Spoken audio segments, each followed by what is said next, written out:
Look, I've been gone a couple of days, but if you want to know how I feel about Myles Garrett finally being traded out of the AFC North and how that's ultimately going to impact Lamar Jackson and Joe Burrow, make sure you do me this favor. Like, comment, and subscribe. It's the With It Wire. Why wouldn't you?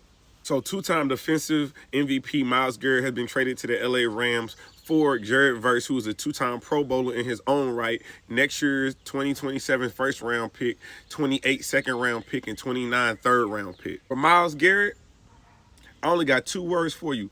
Good riddance. Because now I ain't got to worry about you being in Lamar Jackson nightmares no more. I ain't got to worry about you being on the right side of the field, then on the left side of the field, or just standing in the middle of the field before the play. We don't know which angle, which gap you trying to run through. We ain't got to worry about double, triple teaming you, making sure we get a running back chip on you. We ain't got to make sure a tight end puts their hands on you before they actually go out and run the route they supposed to run. But then you be in the middle of the field, you be on the outside delaying the routes and what we trying to go and what we trying to do. Now, the one thing that I do see that is very intriguing to me is Cleveland Browns. Whatever happened to them 2 first-round draft picks y'all said that was mandatory?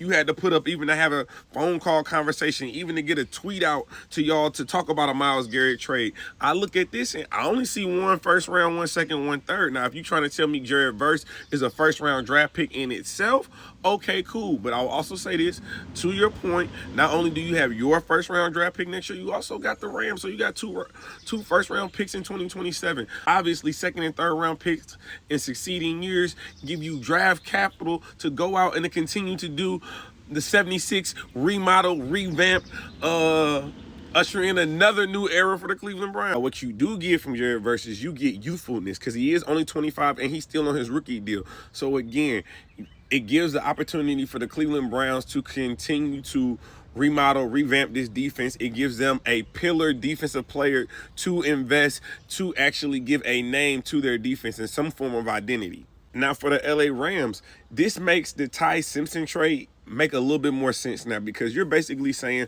we're going all in with these next 2 years or for the foreseeable future with Matthew Stafford. You went out and got Trent McDuffie from the Kansas City Chiefs. You go out and you get Myles Garrett. You're trying to say you are definitely in the win now mode. You have to be the heavy favorite for the NFC going forward. For Lamar Jackson and Joe Burrow, obviously the Cleveland Browns, no matter how much draft capital they got, become a weaker defense. Garrett is not the player that Myles Garrett is. Now, I will say this. He has Myles Garrett-like attributes, not the whole toolkit. So it's going to be very interesting to see how he develops in Cleveland. Ultimately, I think that the AFC North are going to be a 2-man race to the division. It's going to be the Bengals and the Ravens. But how you feel about this Myles Garrett trade? It's the With It Wire. Why wouldn't you subscribe?